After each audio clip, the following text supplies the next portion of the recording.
What was that for anyway? Mad dogging me. What was that for? It wasn't, What? as I'm sure you can imagine, it wasn't my idea. So that's why you didn't have a helmet prepared? Someone tells me bring your pads and your board, and I'm like, man, I really hope we're not like skateboarding in the parking lot. And then I'm like, oh wait, we're all gonna be Tony Hawk. And then somebody comes over. It's a blonde wig. I mean, I get it. You did have blonde hair, but it was a certain style.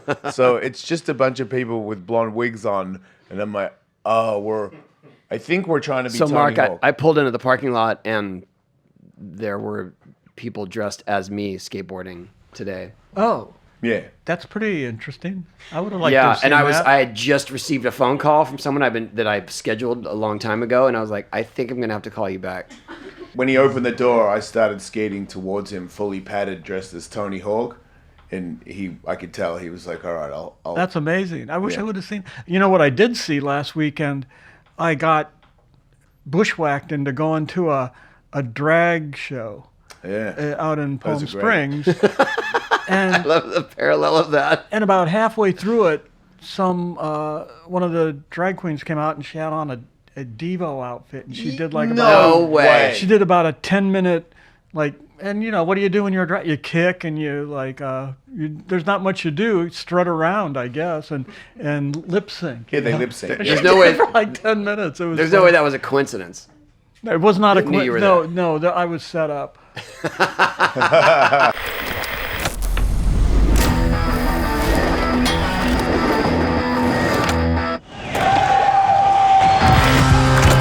Welcome. Here we go. And I'm not Tony Hawk.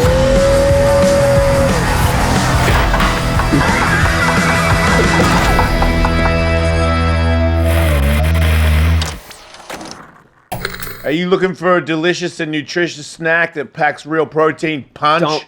Don't punch me. It says Tony punch Jason, but don't punch me. I would never do Because I'm that. holding pistachios in my hand. Wait a minute. They'll fall on the floor. You got to crack into a good source of protein with tasty, healthy, wonderful pistachios. Ow. Each 1 ounce serving of wonderful pistachios contains 6 grams of protein, giving you over 10% of your daily value, mate. Pistachios are known for their protein power. Fiber, better for you, unsaturated fats for a combination that will help keep you feeling fuller longer. Wonderful pistachios come in a variety of flavors and sizes, perfect for enjoying with your family and friends, or taking them with you on the go during your summer adventures. Check out wonderfulpistachios.com to learn more about how these little green wonders can power up your day. Ladies and gentlemen, Mark Mothersbaugh is here. Thanks for how you guys? Thanks for coming, Mark. Thanks for doing our little podcast. So yeah. That was a good intro.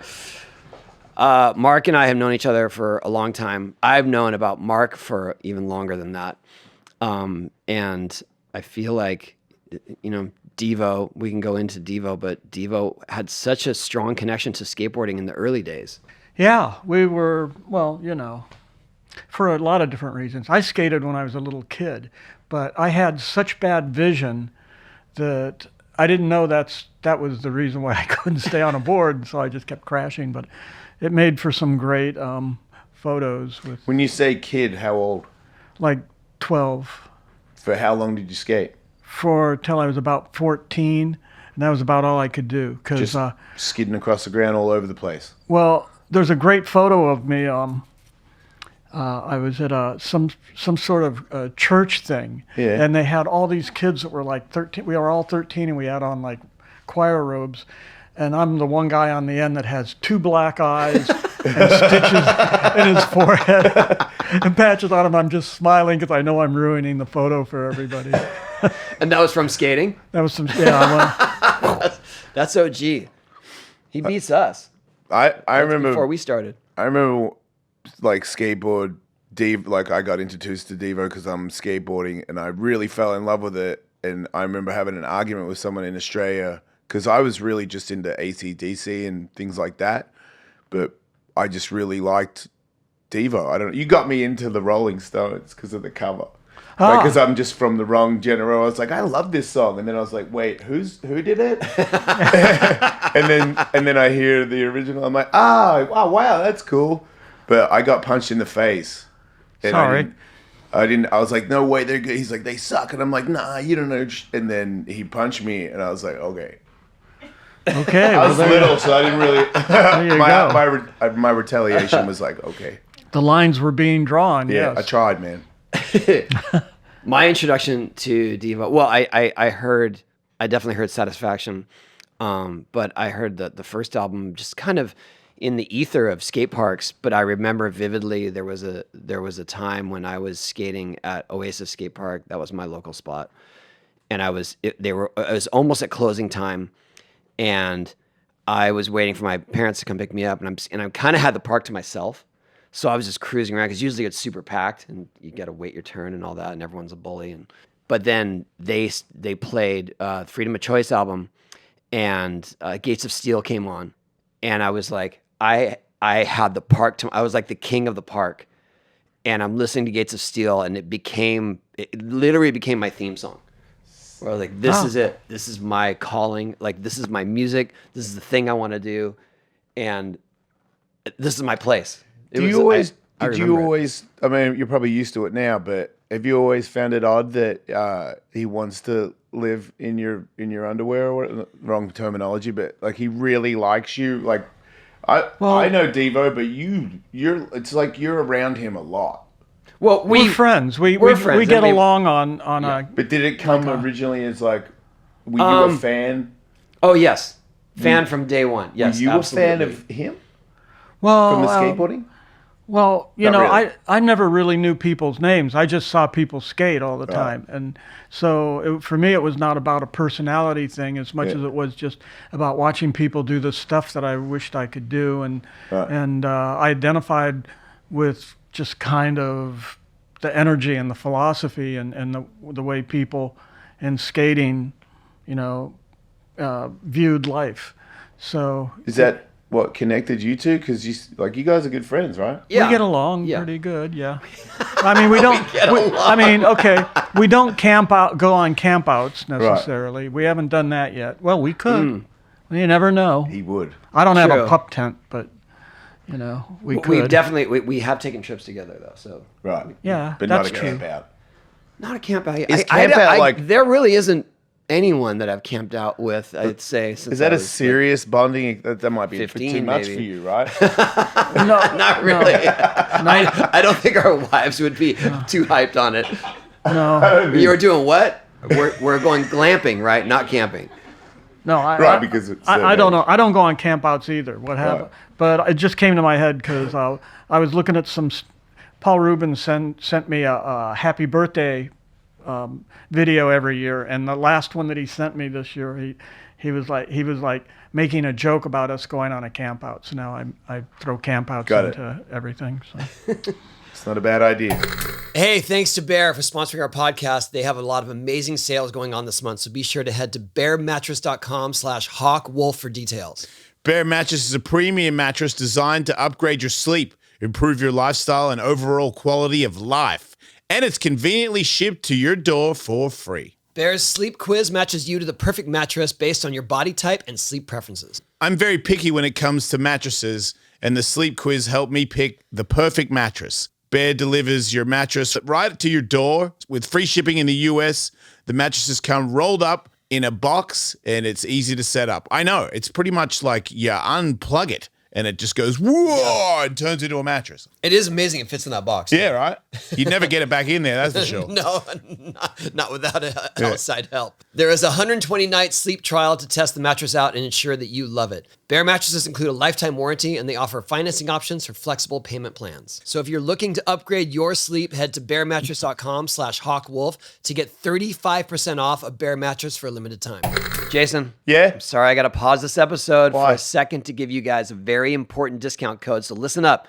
Head to tryfume.com and use code HVW to save 10% off when you get the Journey Pack today. Fume is not a vape. It's a non-electronic device designed to transform your negative habits. Instead of pods filled with potentially harmful chemicals like a vape, Fume uses cores infused with plants like peppermint and cinnamon for delicious natural flavors. It's really fun to play with. Your fingers will always have something to do. The easiest way to stop a bad habit is to switch to a positive one, and Fume is designed perfectly to do just that. They have thousands of 5-star reviews from people just like you who've successfully switched when other solutions just didn't work. Head to tryfume.com and use the code HVW to save 10% off when you get your Journey Pack today, mate. The Journey Pack comes with 3 unique flavors. The new version 2 Fume to help kickstart your positive habits. That's tryfum.com and use code HVW to save an additional 10% off on your order today. Yeah, do it. Go. Do it. I dare you. Yes, I obviously was a fan of Devo through my formative years, but I'll tell you how the original connection was made in terms of us meeting and talking and hanging out was when we did the first Boom Boom Huck Jam tour. Jim Guarino, who ran Rebel Waltz, I'm throwing out names because he managed a bunch of bands. So he got Offspring to play, he got Social Distortion to play. So it was like we had the Huck Jam tour that was going to go on for about 6 weeks. It was 30 shows roughly, and then he would have these specific bands play 4 shows at a time in a certain area. Okay. Right. So that was the concept, was like, it's not just one band on the tour. And if you're lucky, like Boston gets to see CKY or so-and-so gets to, and then he approached me and said, hey, what do you think about Devo on the Huck Jam? And I was like, yeah, right. Right. He goes, no, but I think they want to play some shows. Like they're kind of coming back around into doing live performances. And I was like, yeah, sure. That's whatever it takes. Absolutely. Yeah. And next thing I know, Devo is scheduled to play San Diego and Anaheim Huck Jams. So then you're hanging out. Okay, then, was there a documentary ever made of Boom Boom Huck Jam? Only for the first show. Only for the first Yeah, show. like the sort of how it came to be for the very first test show that was at in Vegas. Okay, because I just got to say what I saw, when we were 3 stories up, looking down, and we're in a circus tent or whatever the hell that thing was. That was gigantic. Yes, and he was on the deck of the ramp around all the motorcycles, and we're watching everybody, all this stuff going. It was like just organized chaos. It is. It was so amazing. It was like, I can't believe that there wasn't like somebody wasn't shooting that the whole time of all It's those. a weird thing for skateboarders too, because there's like choreography involved, and skateboarding is, you can have a contest ride where you've planned that. Yeah. But as far as it goes with you can skate for 20 years. You might not do anything where you would use choreography ever in your whole career. So it's like, I know Tony does doubles with guys and triples, but that's one trick. In the Hawk Tour, there's timing from the start of the demo to the we end. were doing it to the music. Yeah, but That's crazy. but choreography is always there somewhere, even when you're just on your own, because you're like, well, I'm not going to go right into the side of that bus. I'm going to go in front of it or behind it. So there are things that But it's an added pressure. Yeah, because you're it not just used to looked it. insane, but it was so fine. It was so amazing to watch. And then they had in the first ones, they had dirt bikes crossing the ramp. Yeah, the motorcycles. That's something you don't want to. So here's where my life came full circle in that moment when the San Diego show was the first one they played. We had already done maybe 5 to 10 shows before that, starting in the Northwest and coming down the coast. And then when they were playing in the jam session, he went into Gates of Steel, the song I was talking about, and I was just like, I'm doing a 900 tonight. That's it. I started trying them, and that was inspired me to do. That was the first time I did 900 on the Huck Jam, and then I continued to do it after that. Dude. But I thought going into the tour, like, there's no way I can do that every night. Yeah. You know what I mean? But if I was ever going to do it, it was when these guys were playing. Yeah. But you made that, and you were like, wait a minute, I might be able to do that. Like. Yeah, and then they played Anaheim, and they did it that night too. Yeah. Okay. I didn't do it every single night, but I leaned into trying it every once in a while. Yeah. But it was like Spicoli spending all of his reward money on Van Halen playing his birthday. Like, I did not care if we even made money on the tour. The fact that Devo was standing on the deck of our vert ramp playing. Anyway, it was a big moment for me, Mark. Thank you. It was just anybody that was lucky enough to be there for any of those shows. It was quite the thing. It was amazing. It was an amazing place and time. Do you cook? I'm really good at cooking if I have a menu with me. I'm really good at following directions. Okay. My wife is much more like, this separate, I can. Can you do like tricky, like can you make pastries and stuff? No, I can't do that. My daughter makes pastry, and she's like really good at it. So You couldn't like get a lesson? They're probably too busy to teach her. That's how my daughter is. Well, yeah. My daughter does nails. Yeah. And I'm like, can you do my nails? She's like, I'm too busy, Dad. I'm like, can you teach me how to do my nails so that I can do my nails? But she's always too busy, you know? Yeah, well. I would say Mark is pretty busy. He's a very prolific composer. Right. You can't cook at all, right? No. Right. I knew that question wasn't going to be directed at me. Just saying. I feel like I want to do that. I feel like you got to learn how to do things that don't involve breaking your bones. Yeah. If you only know things that break your bones. Mm-hmm. Yeah. Pastry, I don't know if anybody ever broke a bone doing pastry. That's what I'm saying. Yeah. There's a huge chance you could go your whole career without going to the hospital. Yeah. I'm pretty into that. I got a friend in San Francisco, and he makes pastries. And I was like, oh, yeah, that's cool. And then he actually made some, like, because he had to drop them off at work. And he's talking about them. I'm like, whatever. He's like, do you want one? And I was like, well, yeah, for sure. Turns out he's insane at making them. And I was like, man, I really want to move to San Francisco and go out with this guy. Because I feel like there wouldn't be that much money That's involved. the bonus. Yeah, but if I had enough for rent and I could like watch Netflix and be fed pastries, like with a cat and some dogs. That's the dream. Some people, they just, they're artists at that stuff. Yeah. It's amazing. It's another level. So, Mark, how did you get into composing for films and TV? Kind of stumbled in. It wasn't, a plan at all. It was,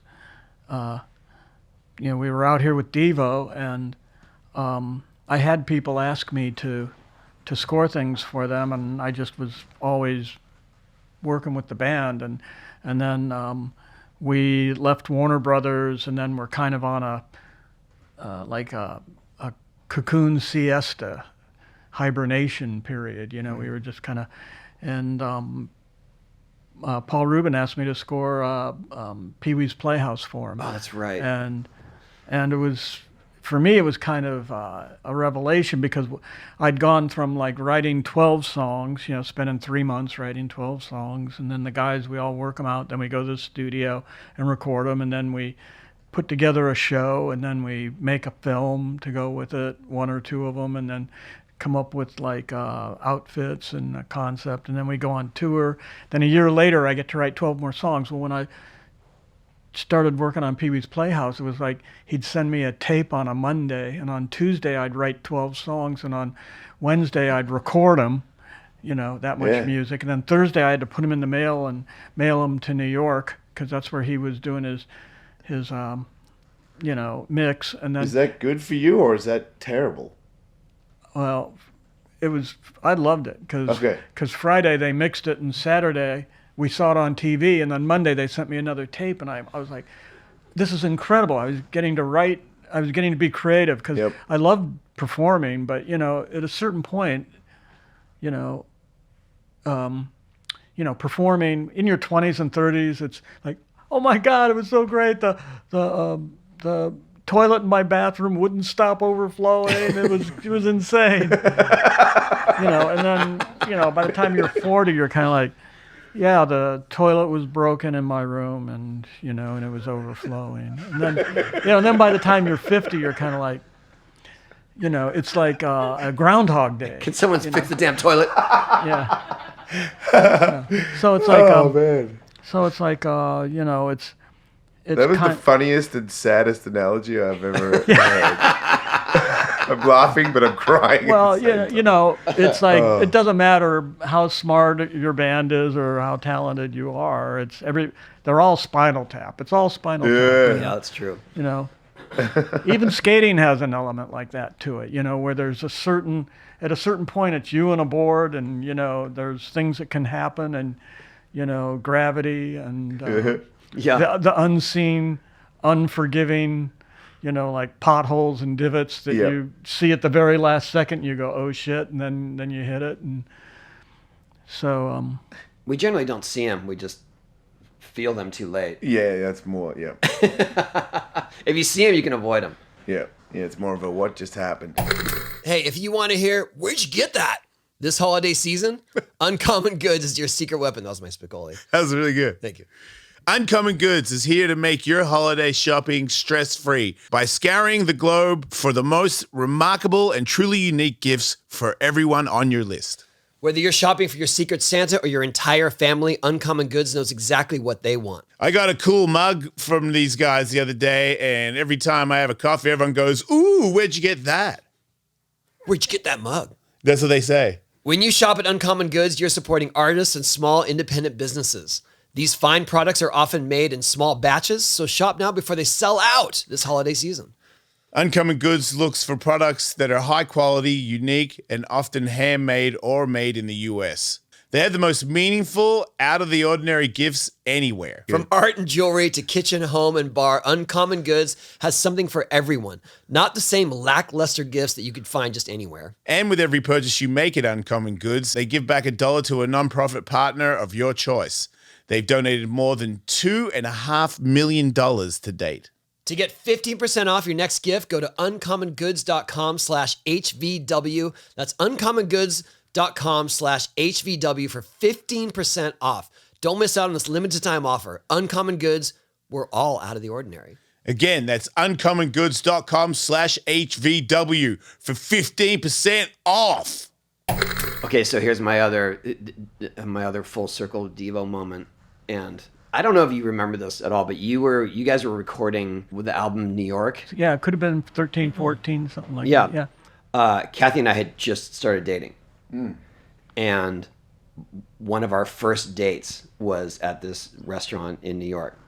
Oh, yeah. I love. And we went and we got there super late. I mean, it was we flew there and we were planning to go out that night. Our plane was super delayed, whatever. We ended up getting to this restaurant pretty much at midnight, but they were still open. And we walk in and this dude scoots his chair out from a table and blocks my path. I was like, what?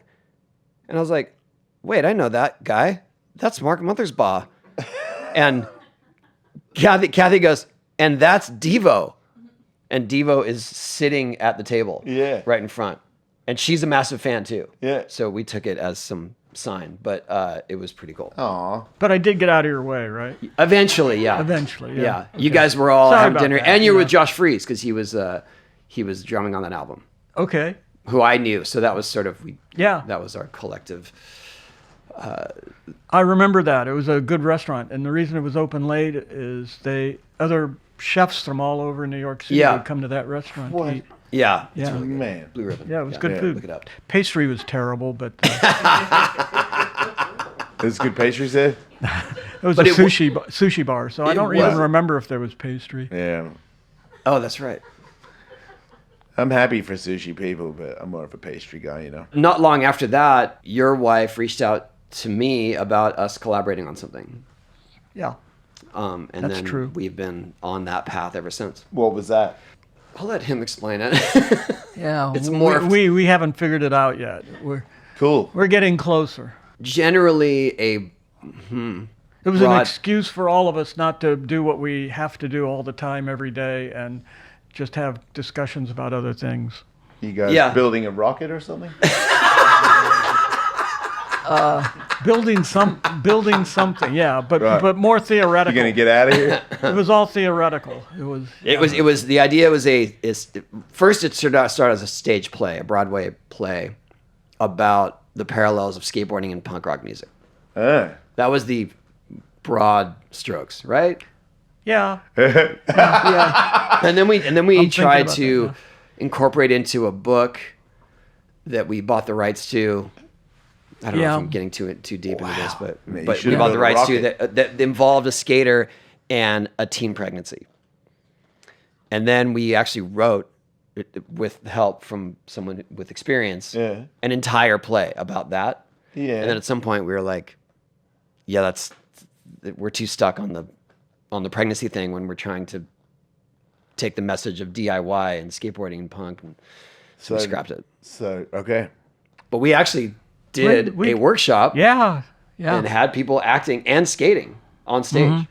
That was pretty cool. That was pretty cool. That was where we got the fire, where it's like, okay, we have something here. Right. So just back to the drawing board then. A little bit. Right. It didn't involve making any money, but it didn't involve losing very much money. So. Well, that's good. The workshop. It was like gas money.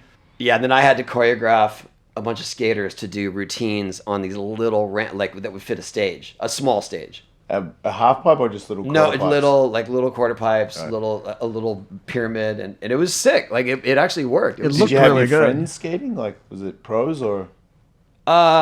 Some, no, but just like good skaters in our area that I know. Some just people off the street. Yeah. But yeah, we're still moving forward.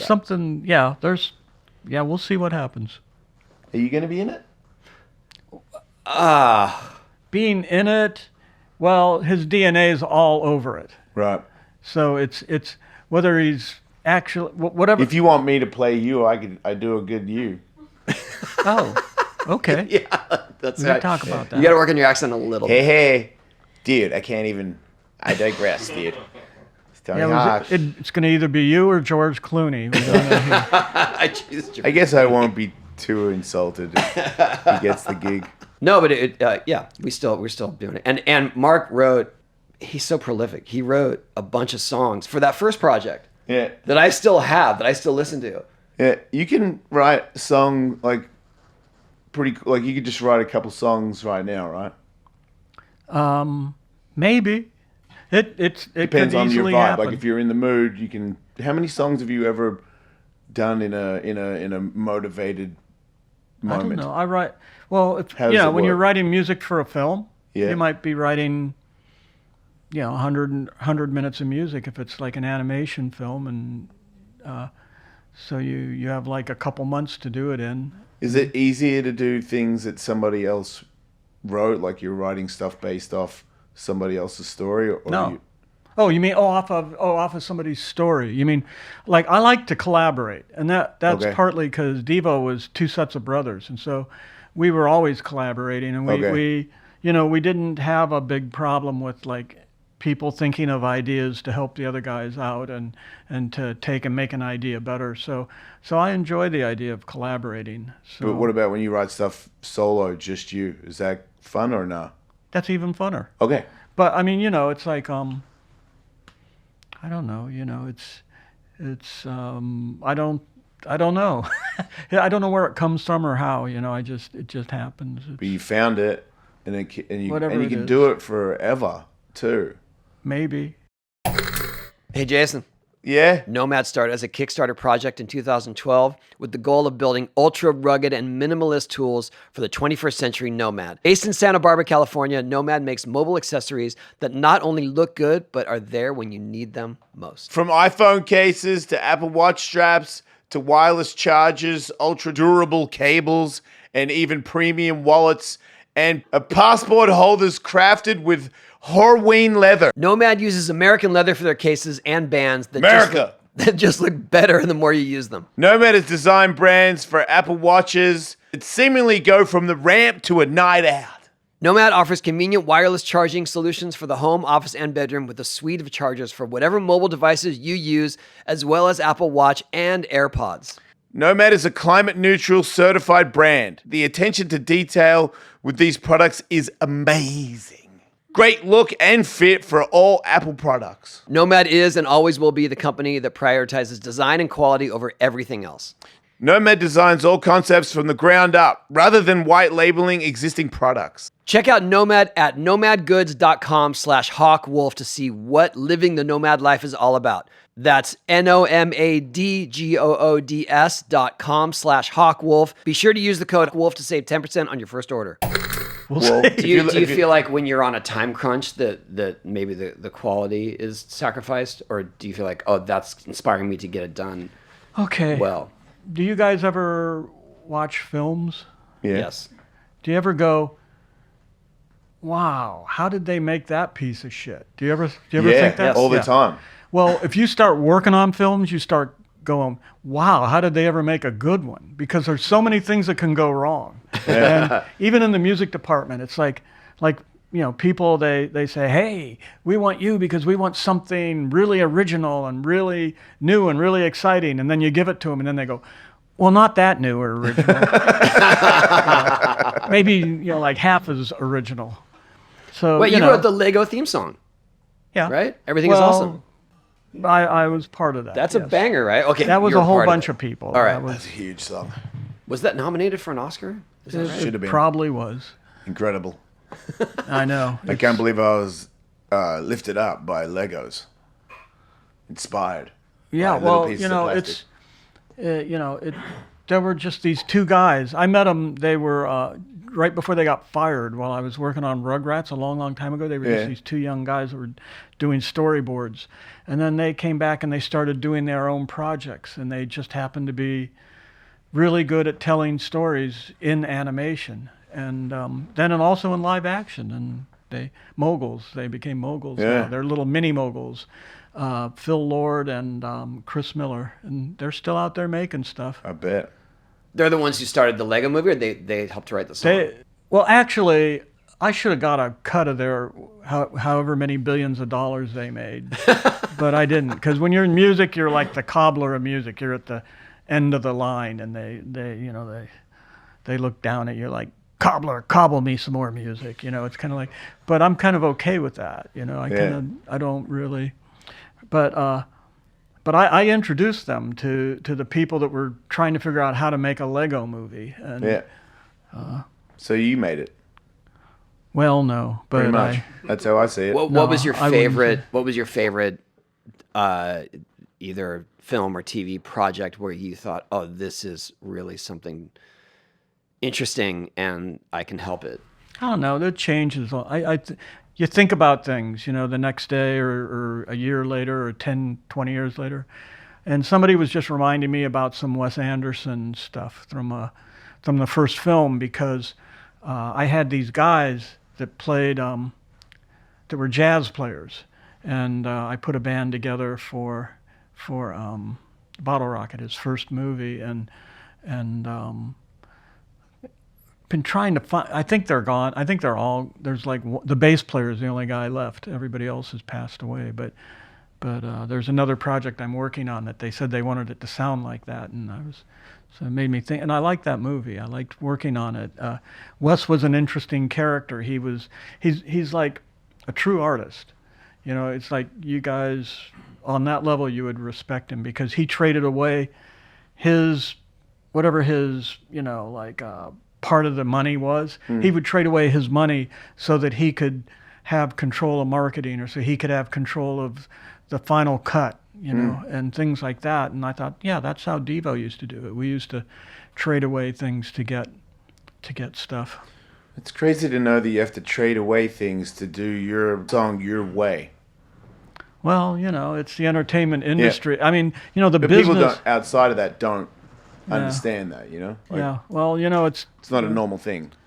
record companies, film companies, they're all here to sell tickets, and sell shit. So, It's fun about knowing Mark and his wife is that they'll get projects, and we get to find out about some new movie or series. Yeah. Like you won't believe, like Tiger King. Yeah, Remember you guys telling us about Tiger King. Yeah. Before anyone knew anything about it, and he's like, you guys will not believe this whole thing. How do you know Tiger King before everybody else? Because he got it to score. I They gave wrote it the to him. music for it. Yep, cool. And what else? Cocaine Bear. Cocaine Bear, yeah. When he was telling us about that, I was like, what are you talking about? Yeah. And then it was a huge hit. So thank you. So for wait, when this you stuff. saw Tiger King, you were like, I got some friends that need to know when this comes out, they're probably going to have a laugh. Yeah. Yeah, stuff like that happens. Have you ever scored a movie and gone, it's it's not good, and then it is good? Like, have you ever been wrong? Like when you Hell think yeah. some movie's good, or you have? Have I been wrong? Yeah. Yeah, because I, it's like I'm just one person's point of view. Right.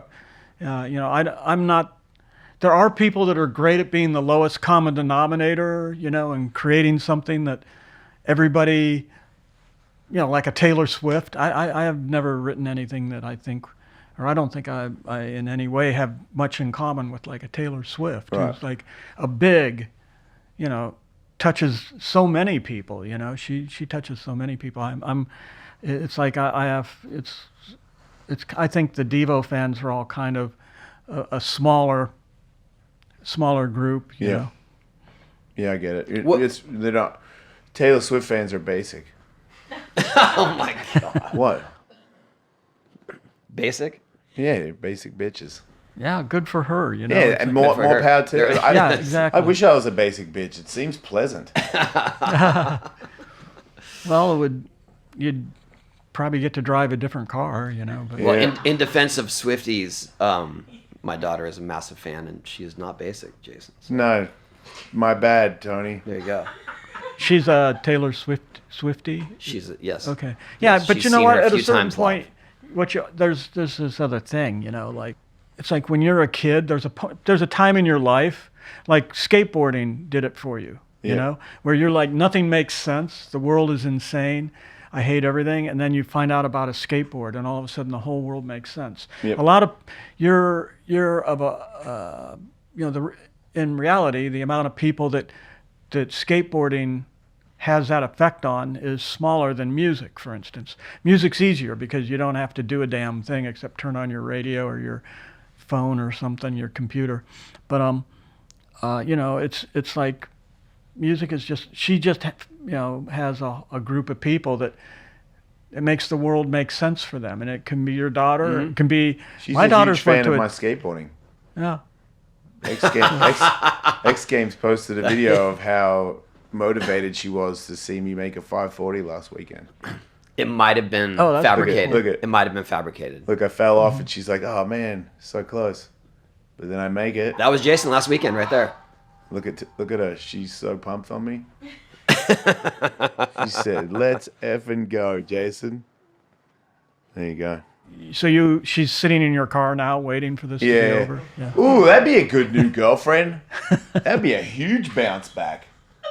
I think she's Man. spoken for it from what I know. Yeah, but from she's the a little information loose. that I don't want that just comes to me. Oh, okay. That seems right. to inundate all of our social media lives. So, Mark, I always wondered. I know that "Whip It" is the runaway Devo hit, and for hardcore Devo fans, it's a good song. But I feel like there's just such a deeper connection and catalog to Devo's music. How did you feel about that being the sort of top single? Well, it's like part of our whole thing of coming to LA was, we're older than you guys. So we were there for the shootings at Kent State, and we saw that rebellion doesn't work. You don't change things with rebellion. And we looked around to see who does change things, and it was like Madison Avenue. It was like they talk people into eating things they shouldn't eat or driving stupid cars, and people do it with a smile. They wear dumb clothes with a smile because Madison Avenue sells it to them. And we thought, okay, subversion, that's how you change things in this world.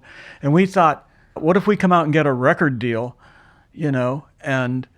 and kind of make ourselves fit in with everything? That'd be a way to get our message to people, because before that the band was really hardcore. We were kind of like a cross between Captain Beefheart and some 60s Italian sci-fi movie. And when we played on stage, people would just like want us to get off stage. We Wait, is it true someone paid you guys to not play? Oh yeah. We were like, but wait, we got 2 more sets. We have 20 more songs to play. And they go, no, that's okay. I think it's probably better if you leave now. And so we thought, well, how do we take what we do and do a subversive version of it? And it was coming out here. And so as far as Whip It is concerned, the music started off. I had a friend who played in Captain Beefheart's band. He was the drummer for Captain Beefheart at the time. And he lived with Gina, the drummer from the Go-Go's. So they had their drum kits in the basement at this house, like about a quarter mile away. And I'd go over, and either one of those two bands might be rehearsing. But I just had a little bedroom where I was writing music in, and I would go over. I didn't have a drum machine, so I would go over to this place, and I'd get them to play drum beats for me. And so I made up this drum beat, and I got this guy to play it for me. And then I came back and started writing stuff on it. And then I wrote some lyrics, and then I took it in to show the band. And then Jerry said, wait a minute. And he came up with these other lyrics, Whip It. And we liked them. And so it turned into Whip It. I didn't think it was as, like meaningful as Gates of Steel or Freedom of Choice. I thought they told the message better of what we were talking about than Whip It. But the good thing about it was Whip It, somebody that was programming disco music at clubs put that on the list, and so people started dancing to it. So it was it's like of all things, it was people that were like in Miami that were like going to a disco at night, going, "Whip it good," and it was like they were the people that pushed it out into the mainstream and got us, helped us get on the mainstream. Yeah. And my feeling about that stuff is, okay, so Whip It, the kind of song that. It kind of had nonsensical nursery rhyme lyrics, kind of like there was this writer that Jerry and I really liked called Thomas Pynchon, and he would be writing these really complicated stories, and then all of a sudden somebody would look out a window and they'd see two little kids playing a game on the sidewalk, and it would be nonsense lyrics for the next page and a half. And then it would go back into the serious story. Gravity's Rainbow is the book I'm talking about, but it would go back into the story then. And so we liked that kind of stuff. And it turned out to be kind of our kind of way to get in, to work our way into the system. So for that, I think Whip It was an excellent song. But it wasn't the plan. It just wasn't my... I thought it was a throwaway. Yeah. Probably, it's like... I'd say, but fast forward now, not a lot, I don't know. I assume a lot of newer generation kids have discovered Devo through Uncontrollable Urge. Yeah, because ironically, Uncontrollable Urge, because of ridiculousness, Oh, wow, yeah. Because of that, it played like 100 billion times on which was actually MTV. Written before Whip It, right? Yeah, by about 3 or 4 years before that, yeah. I feel like that when I talk to kids about you and Devo, that's the song that they know. Yeah, Rob just liked Uncontrollable Urge. He used to skate to it, so he wanted that to be his theme song. Oh, it's great. It's a good gateway. We gateway recorded song. with him, and he sang on it. He replaced. Oh, he did? Yeah, that's right. He did. He sang there's some versions of it with him singing, doing either the yeah, yeahs or some of the other stuff. So Did you sing it too? We sang it, yeah. We sang it at this this thing called the Talent Show. Sam Jones. Yeah, I was there. Started, okay. Yeah. I think he's going to make that a series. I think he's going to sell to someone because he just did Ed Helms. Joined him on stage just last week. Anyway, I digress. I don't know anything. Mark, one of my favorite stories you've ever told, and I don't know how deep you can or want to get into it, is when you told me Richard Branson called you. Oh, yeah. Is that not for public sharing? No, I don't care. I figure we should tell somebody eventually anyhow. So here we go. Yeah. This is my favorite. This is story. like Devo, you know, it's 77, 78, and we're just trying to get a record deal. And 78, I think it was on the backside of us going to Germany with Eno and Bowie to record. No big deal. But we didn't have a record deal really yet, but we kind of did. And then Richard Branson at the time, I thought he was cool because he was like, we were all like in our early 20s, and he was too. And I'd been out here to Warner Brothers, and it was like you'd go in and they'd have posters of like Prince and Madonna and just, you know, the whole range of all the bands that they had. And I just felt like, wow, they, you know, we're just one little flavor over in a corner. And then I met Richard, you know, Richard Branson did the Sex Pistols. He had the Sex Pistols, and I thought, that to me, that was the coolest band. Yeah. That was the coolest punk band there was. And so I thought, well, he's got to be a great guy. He's got to be really smart. He signed them and everything. And so he called up while we were, it was like one of the worst winters ever in Ohio. And the snow was like 30 inches deep, and you couldn't open your door to get out of the house. And Bob Casale and I, you know, we didn't have day jobs, and we didn't have places to stay. So we were in, some girl was letting us stay in her apartment. I was sleeping on the couch, and he was sleeping on a day bed in the in like a green room or something. You know, it had all windows in this little room out at the front of her apartment. And, you know, we woke up this one day, and I'm looking and the window had opened up above Bob, and he was laying there on this daybed with a blanket, but he was covered with snow. and we got a phone call, and it was Richard Branson, and we're in Akron, Ohio. And he says, hey, you guys want to come down to Jamaica? And I'm thinking, well, I've never been anywhere, so Yeah. Jamaica sounds warm compared to Yep. where we were. And I go, yeah. He goes, who wants to come along? And like, the only other person interested was Bob Casale. So the two of us, we got on a plane and we flew down to Jamaica, and we went to this, I don't know, it was like some hotel in Kingston. And we're sitting there, and somehow they've taken all the seats, all these guys from Virgin Records. So there's like Simon and other people that started the Virgin Records with Richard. And so they have Bob and me sitting on the floor, and there's this like coffee table, and it's covered with like, you know, marijuana. And they were making joints, but I don't know if they had tobacco in them or not. I don't know how that stuff worked in those days. Yeah. I know there was... Spliffs. Yeah, spliffs. I know that was like a big deal. So if you saw something gigantic that looked like a cigar, it was probably a spliff. Right. Because, I mean, we were from Ohio, so we would be like talking about, well, I've got some African zombie weed. I just realized back then, if you're in Jamaica, you're in one of the places in the world where you get marijuana. Like this, that was before like, anybody could just like have it on the table like, here. It's growing everywhere. Yeah. You're just like whacking it off and setting it on the porch to dry.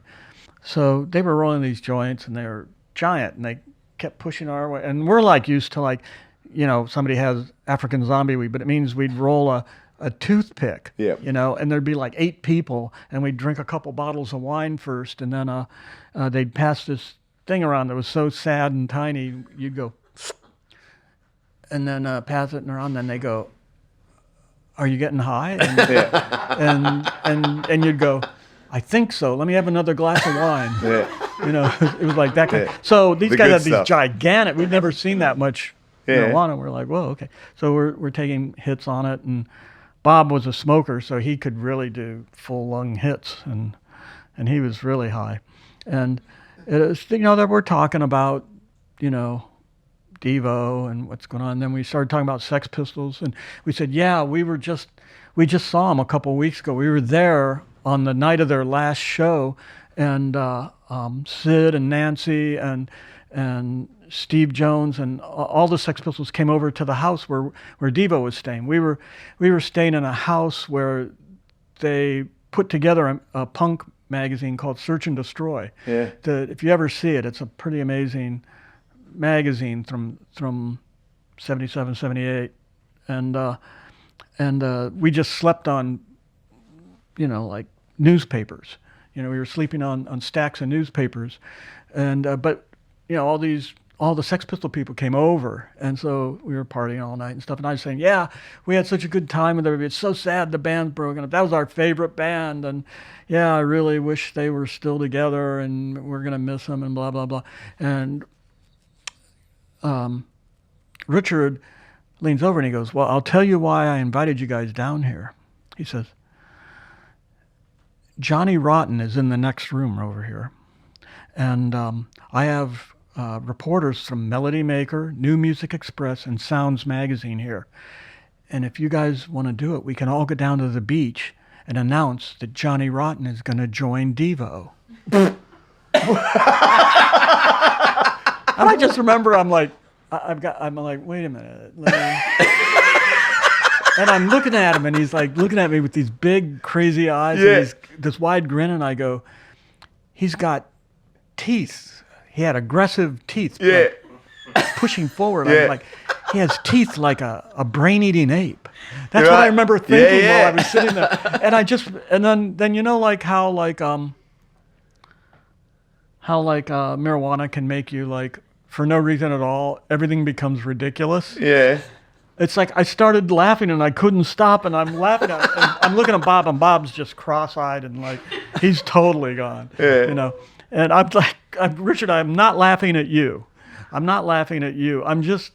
But I got to tell you, I mean, yes, Johnny Rotten's amazing. That's our favorite band ever. And but Devo's we already have a band. We're already, we already do what we do.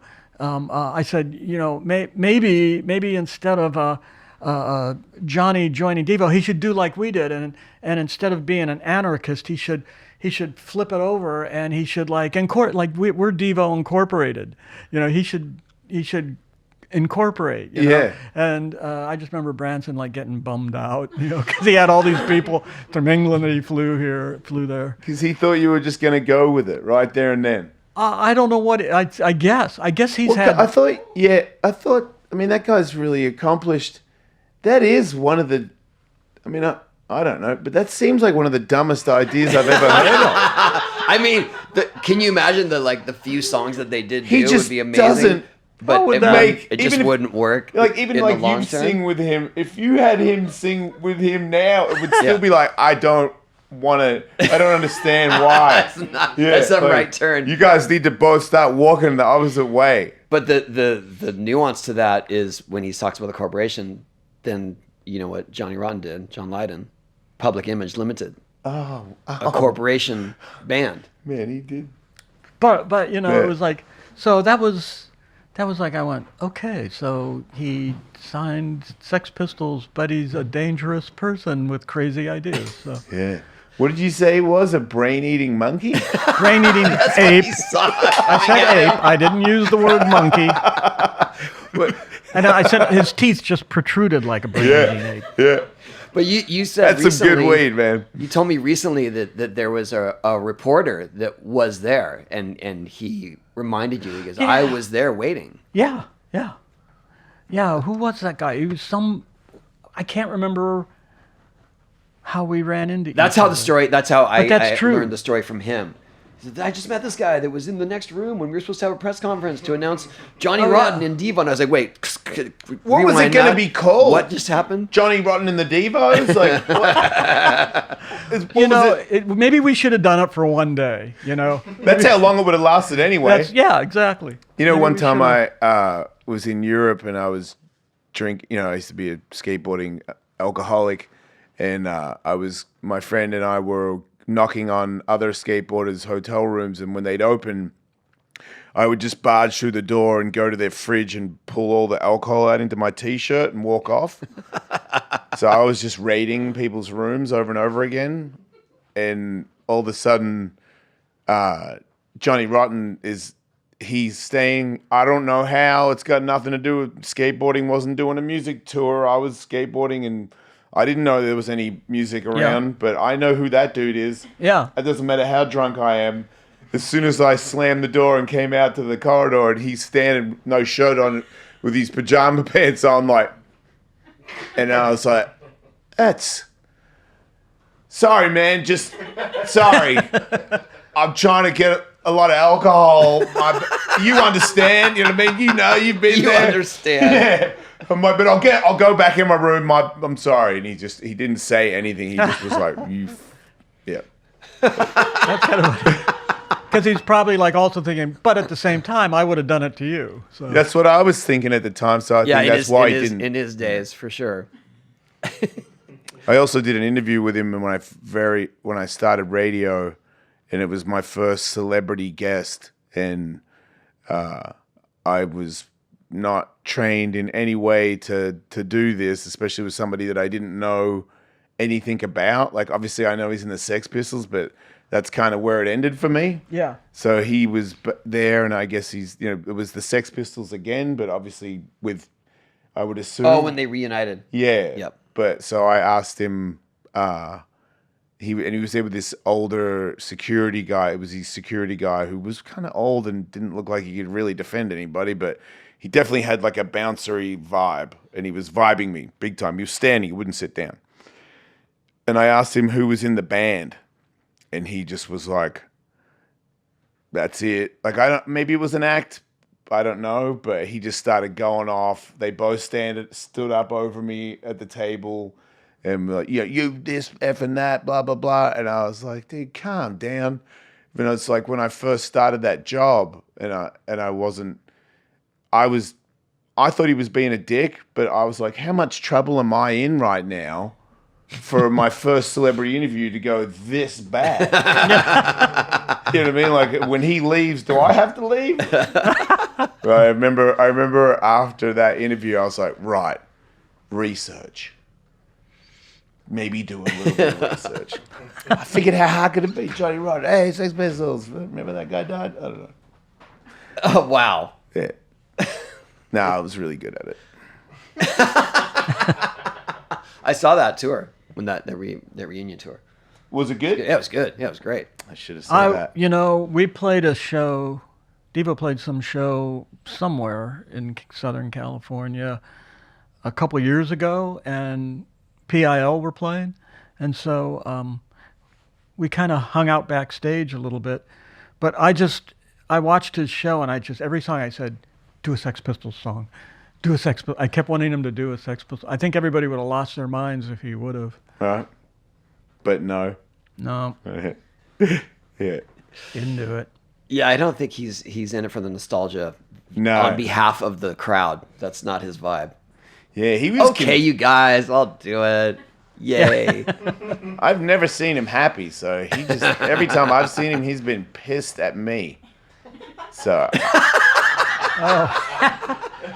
Yeah, I'm glad you weren't backstage with us. Then. Yeah. You don't introduce him to me. It's gonna make you look bad. Yeah. So Mark, you have shows coming up. Yes. I don't know. A few, like Yeah. 4 or 5 in the next month or so, right? Almost, not 20, but we got like 18 or 19. Wow. Counting a bunch of shows in Australia. Oh, mate. Yeah. Go figure, huh? Yeah, no. Are those? I was there. They like you. Yeah. Are those festivals? Or are those Combination. Yeah. It's like about half of them are Devo shows and half are festivals. Oh, it's so awesome. Do you switch up the set list every time? Yeah. Well, we do between the Devo shows and the festivals we do. We have to cut it down a little bit for festivals. They don't want as long a show as when you're the only band on stage. Makes sense. I remember you guys did that show, the Desert Days, maybe? And Desert Days? Yeah, you had a pretty long video intro, and that that cut your set time a lot. I don't think you realized that at the time. Well, it seemed like a good idea. It did go on for a long time. What are the sort of deep cut favorites for the crowds these days?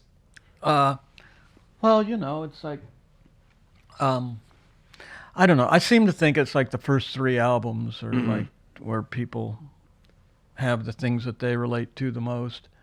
I like that stuff too, so it's like it's not like I don't like to play it. Yeah.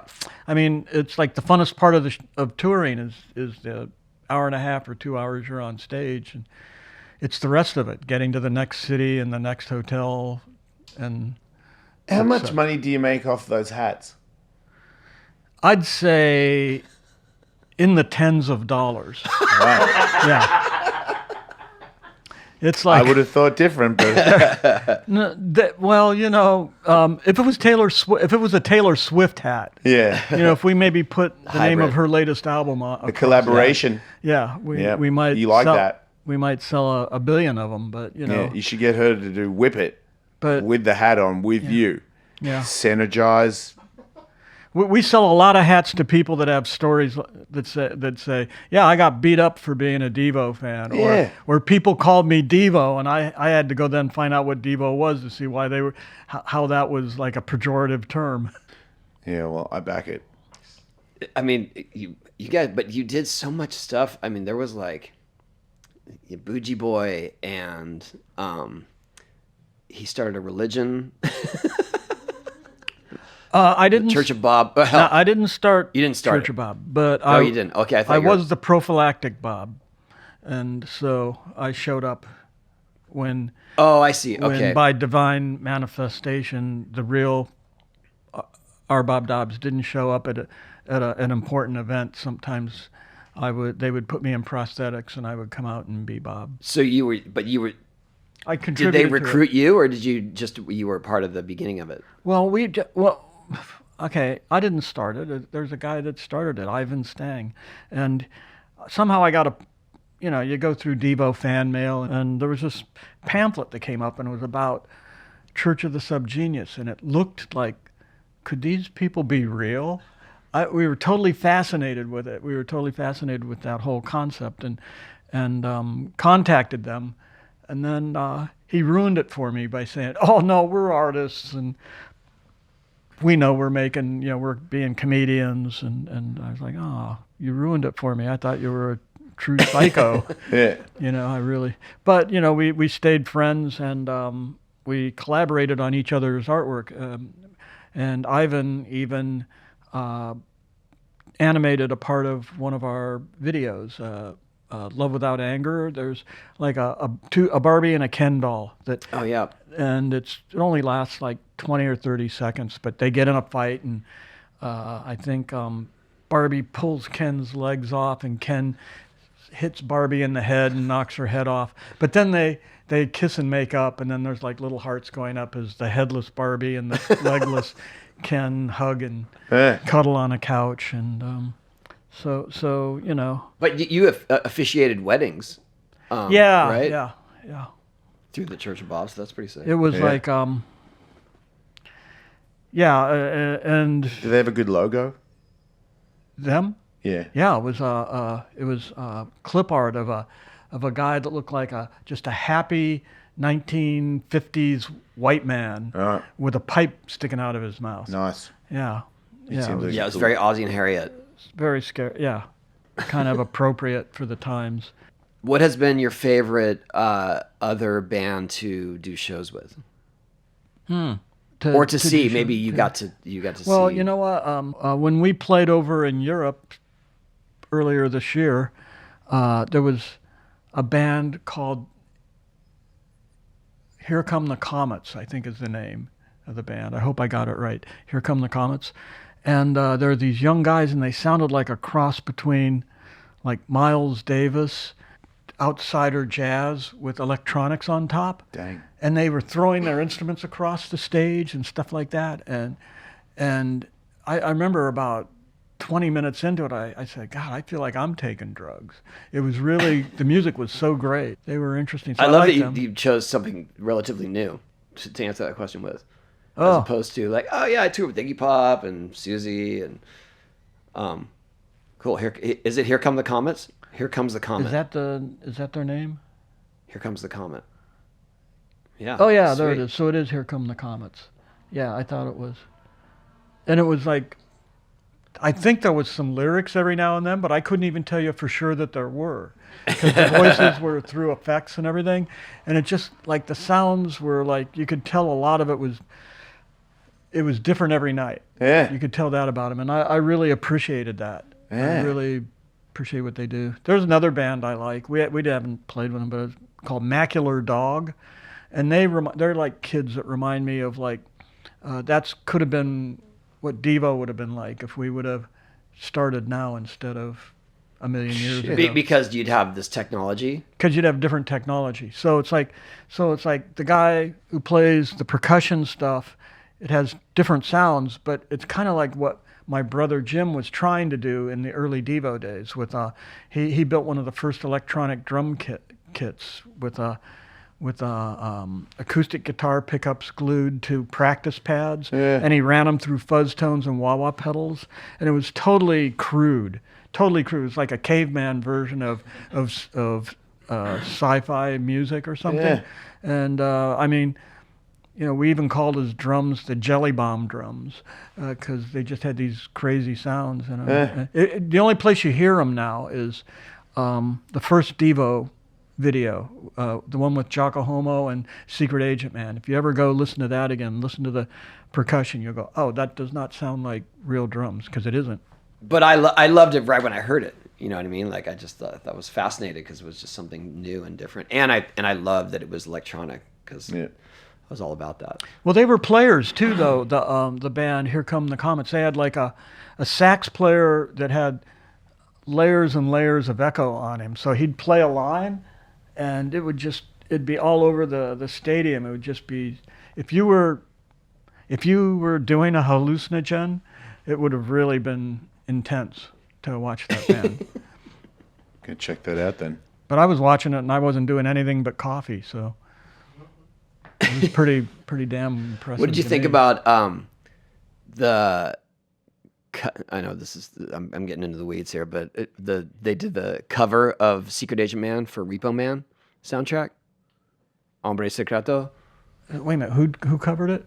I forgot the band name, but in Spanish. Oh, I don't know if I can't remember that. You don't remember them approaching you about it? No, it's not my song.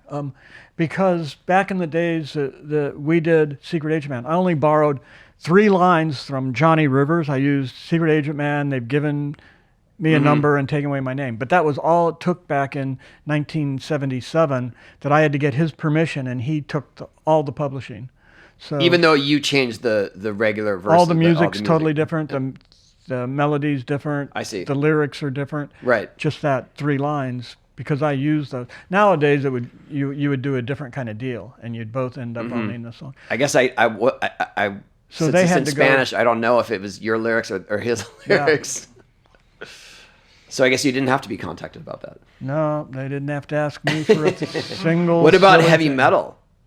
Heavy metal? Yeah, in the movie. We did I thought that a was cover. We Satisfaction. did Coal Mine, didn't we? Or did we do 2 songs? On the soundtrack, I think we did Working on a Coal Mine. You know that movie, Heavy What? Metal. Yeah. The animated movie. Yeah. There's a Devo section in it. Yeah, but you're asking me how many songs is on. No. We I just don't wonder know. if you There's- remember it. I know. I mean- wonder if you recognize it. I can't remember what the song in the movie was.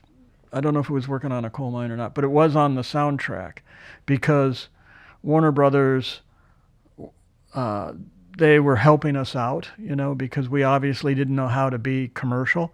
So they listened to all the songs we had for the 3rd or 4th album, and they were looking for another Whippet. That's all they were. And they heard Working at a Coal Mine, which we didn't write. It's an Alan Toussaint song. And they said, get that off the record. They said, you don't need that. And so we just gave it to Heavy Metal because they wanted a song for their soundtrack. And wow. And then they put it out, and it went in the top 20 or something.